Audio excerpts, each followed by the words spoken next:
Hello, welcome back to my world of stuff. My name is Paul Mount. Time for another video. It's another Doctor Who video coming hot on the heels of my review of Space Babies and the Devil's Cord last night. I wanted to do another video this morning. I wasn't expecting to, but I want to get in before the usual suspects jump in with their Doctor Who doomed, disaster, fail, and their silly little viewing figure graphs to put some perspective on the news we've had in the last hour or so about how well Doctor Who did on BBC One last night. Because that's the metric that, unfortunately, a lot of the media still use to classify success on how many people watch the show on the night. But as anybody who watches viewing figures, and I'm very closely connected to, in that I'm very interested in viewing figures and box office figures and stuff, I find that sort of stuff endlessly fascinating. The viewing figures on the night are a very, very small part of the story in terms of how many people watch and enjoy a programme. Context then. Doctor Who used to get, back in the 70s, 10, 11, 12 million viewers. When it came back in the 2005, it was often 10, 12, 13, at Christmas 16 million viewers. But TV has changed massively since then. I actually saw in a magazine last year somebody, when they were slating the Jodie Whittaker era of Doctor Who, explaining that one of her last episodes only had 3 million viewers, and Sylvester McCoy got more than that, without putting any context into the fact that the Sylvester McCoy episodes were streamed in the late 1980s and the Jodie Whittaker episodes were screened in 2019. And I think when you talk about TV viewing figures, you have to be honest and put that perspective in, because otherwise you're just lying and misleading people. So viewing figures today are a very different thing to talk about than they were 15 years ago, because so much has happened. And you don't need me to tell you, but I will anyway. We've now got all the streaming services: Amazon, Netflix, Paramount, Disney.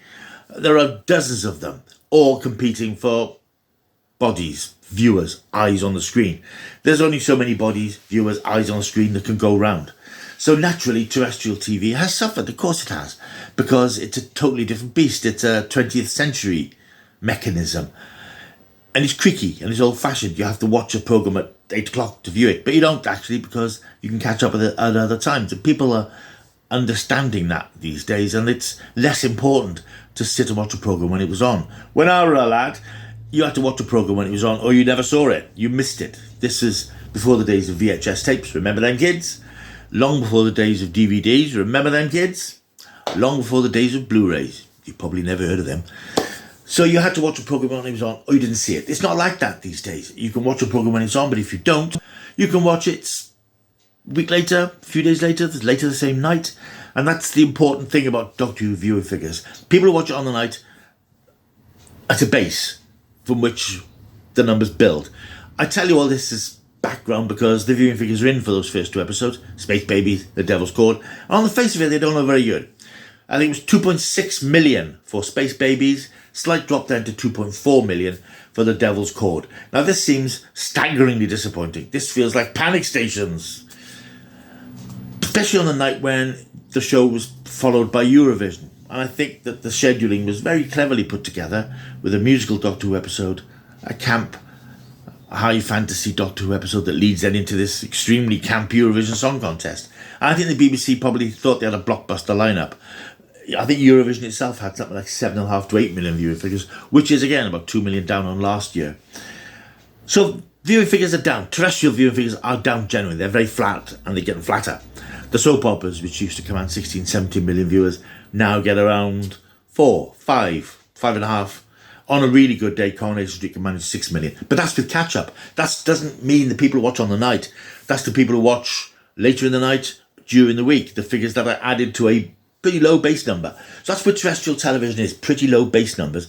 Apart from big event shows like your Strictly Come Dancings and your I'm a Celebrity, Get Me Out of Here. Drama very rarely gets those massive numbers. I think we had Mr. Bates versus the Post Office in January, which was a huge hit because it was an interesting, scandalous story. It transmitted in January when the weather was pretty ropey, and it was a show that built over the 4 nights it was on, word of mouth. Doesn't happen. That does not happen very often. That is an outlier rather than the norm. So Doctor Who's viewing figures, on the face of it, don't look great. But we have to take into consideration when looking at those figures that the episodes were made available at midnight on the iPlayer because of the BBC deal with Disney and the Disney streaming model, which funds the series and distributes it, but doesn't have very much to do with the content before people start throwing that egg at the wall again. Though the episodes were screened at midnight or available at midnight in the UK to coincide with the worldwide release on Disney Plus across the world. And that incidentally where Doctor Who's future lies. We'll come back to that at the end of this. I dare say, I was up till about 1:30, but I wasn't tempted to watch the Doctor Who episodes at midnight because I wanted that Saturday night experience again. It's a connection to my childhood when I watched Doctor Who on Saturday night. It's a nice warm feeling to be watching a show that was created for Saturday night on Saturday night. So I resisted the urge to watch, kept away from any details on social media, which was easier than I thought actually, and sat down to watch them in the evening. Millions of people won't have done that. Maybe not millions, but I imagine quite a lot of people, especially hardcore Doctor Who fans, people who just want their Doctor Who fixed as soon as they can, will have been there, will have been watching those episodes. Those numbers will be added to those overnight figures, and I'm banking that they would add 1 million or so. I would imagine well over 1 million people would have been watching those episodes in the early hours, or between midnight and the 6:20 broadcast on BBC One. They could have watched them when they got up for breakfast, they could have watched them over lunch, could have watched them in the afternoon. Lots of people will have watched these episodes before they arrived on BBC One. So when they arrived on BBC One, they were already slightly old news. Now, I don't know how many people who watched them initially when they arrived at midnight would have watched them again on broadcast. I suppose quite a few would have done, especially if they enjoyed them. But I think you'll find that there'll be a huge uplift from the iPlayer figures. Now, we also have to look at those overnight figures and what they mean and how they're collated. The overnight figures usually run from a time of broadcast until 2 a.m. the next day. It's called VOSDL, viewed on same day as live, which means that people watch them across that period, within a certain number of hours of it being broadcast. Doctor Who's window for that was reduced on Saturday, last night, because of Eurovision, which ran for months, ran from 8 until about midnight, nearly midnight, which left then 2 hours. People hadn't caught Doctor Who before to watch it before 2 o'clock. More than likely they wouldn't have done that because they were knackered from the Eurovision Song Contest or just didn't want to watch Doctor Who after midnight. So whereas Doctor Who might normally be watched at 9 o'clock, 10 o'clock, 11 o'clock in the night, catch up during the evening, the opportunity of that was reduced last night because of Eurovision. So again, I think we will see now that people are catching it up on iPlayer at their own leisure, which is what TV viewing is about now. People watch all the big Netflix shows, the big Amazon shows, the big Sky. Not that Sky have many big shows.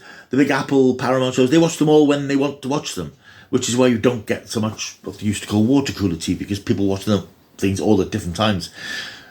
So it's the catch-up figures that will make up the slack as far as Doctor Who's concerned. Now, whether they will make up the slack to the extent that we saw with the Christmas special and the David Tennant 60th anniversary specials, they, as I recall from the top of my head, went from 4 million-ish to about 8 million. So they effectively doubled their figures. Whether these episodes will do that, I don't know. I think we'll be looking at a final figure, which will come out about 2 weeks' time. I think we'll probably be looking at about 6 million. That's just a rough guess, looking at where their numbers will come from and how they'll be collated. I think a lot of people will catch up with these episodes now during the week because Saturday wasn't a convenient time for whatever reason, and of course the early release on iPlayer. So don't be fooled by the internet stuff that you'll see proclaiming that Doctor Who is a disaster, because it isn't. These are standard viewing figures for a Saturday night these days anyway. It seems disappointing because we're used to Doctor Who doing well. We as Doctor Who fans want Doctor Who to stand above the pack. We want Doctor Who to show how good it is now, popular it's by 10 million viewers every week. But that's not going to happen anymore because TV doesn't work that way. It may well get 10 million at some point, but it'll be through different areas of viewing. So don't be alarmed. Don't panic. Don't panic. Don't panic. Right. Don't panic. You're all right. Because the sky isn't falling. Because what ultimately determines the future of Doctor Who is how it does on Disney. Those are the things we must look out for. And I don't know, it's going to be difficult to find that information out. You occasionally see things on various forums saying that it did this or did that. And I know that the specials were in the Disney top 10 for a few weeks. So I think it's okay. But I think it has to make a bigger splash now on Disney. Because Disney, as we know, have invested in 2 series which have now been made. If we want more, I think we'll know fairly quickly if Disney want to renew their commitment to the show and all the spin-offs and things that Russell T Davies has just this week been saying he's minded to do. We will find out fairly soon if Doctor Who is a big enough success on Disney Plus for that to happen, if they want to keep on pouring cash into it. If it doesn't do as well as they want, if they must have a metric of the base level of how they wanted to do, and I would think they wanted to do significantly above that. If it doesn't, I don't know what happens. Whether it comes back to the BBC in-house or whether it's the TARDIS door closes for now, I don't know. Because certainly the BBC, in bringing back Russell T Davies and working with Bad Wolf and Disney, their whole ethos in doing this was to take Doctor Who to another level, to take it to a bigger stage. If it can't do that through Disney, whether the BBC will bring it in-house again, we know the budgetary problems the BBC have got, we know the funding issues, we know that it's constantly under attack for the licence fee, and that there are all eyes on the BBC about finding another way of funding. Are they going to be able to fund an expensive science fiction show, one which currently has a $6 million budget, I believe, per episode? Is it going to come back to being $2 million as it was with the later Jodie Whittaker episodes? Are the BBC going to do that? Are they going to be able to afford to do it? Is the will going to be there? I don't know. I really don't know. So it's interesting times, but I would just say at this stage, don't get into a flap about what look like poor figures. On the face of it, they're poor figures, but there are other factors that go into making those figures healthier. And I think I can guarantee, I'll be very surprised if it doesn't get to 5 million. I would think nearer 6 million once everything is factored in, the iPlayers and devices. And there's a lot of things that the metrics look at now, the collators of the viewing figures that goes to put the figures together. And I must mention yet again, you may remember when the figures were very good for the specials. The haters, the liars out there, were all saying, oh, the BBC fudged the figures, they delayed the figures so they can make them look better. Once again, I must point out that the BBC don't collate the figures, they don't have anything to do with the collation of the figures. That's all done by this company. BBC cannot fudge, cannot alter, cannot fix the figures. If they did, do you think they would have been happy with announcing 2.6 and 2.4 today? No, they might have said 4.2, 4.8. The BBC aren't involved. So if you hear... Well, actually, you probably won't hear that now because it doesn't support their narrative of the BBC fudging the viewing figures. The figures appear not to be very good. So all is not as it seems. It is not the end of the world. It's an interesting start. I think that next week, perhaps with no Eurovision and a looser schedule and a 10 to 7 time slot and a stronger episode, I think. As much as I enjoyed The Devil's Court, I think Doctor Who is better when it's got a bit more steel to it. Then there's a Stephen Moffat episode next week, which is always a good thing. But I think the overnights will probably creep up next week. But as I said, that's not the be-all and end-all anymore anyway. So let's not get too worried about what appears to be something that normally we would have all got our bits and pieces in a twist about. Because these figures that we have today, small part of the story, probably a 25% part of the story. There's a lot of stuff to come from other areas. And I will, of course, report back on that when we got those final figures, for better or for worse. Right, I hope this has helped assuage any fears you might have had if you've heard those figures this morning. Would have been lovely to come on and say, yeah, Doctor Who had 7.5 million viewers. I didn't think that was going to happen. I did think it might get 4 million. But it is what it is. So let's see what happens in the next week or so with the catch-up figures.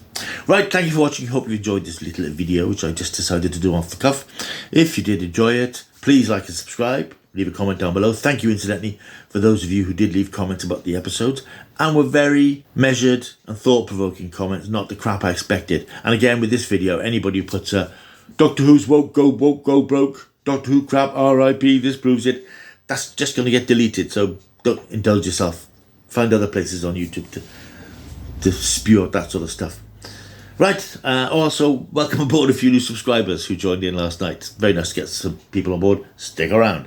Right, I will see you soon. Coming up next on this channel, I think, will be a review of IF, Imaginary Friends, the new film starring Ryan Reynolds, Disney-type film about imaginary friends, as the title might give away, which I'm going to see this afternoon. It's officially open next week, but it seems to be a weekend of previews, which is an interesting concept. I think they've done it before with certain titles, but it's out next week, but I'll be seeing it this afternoon because why not? So there'll be a review of that up probably tomorrow. Right, thank you for watching. I'm out of here. See you soon. Until I do, keep taking the stuff.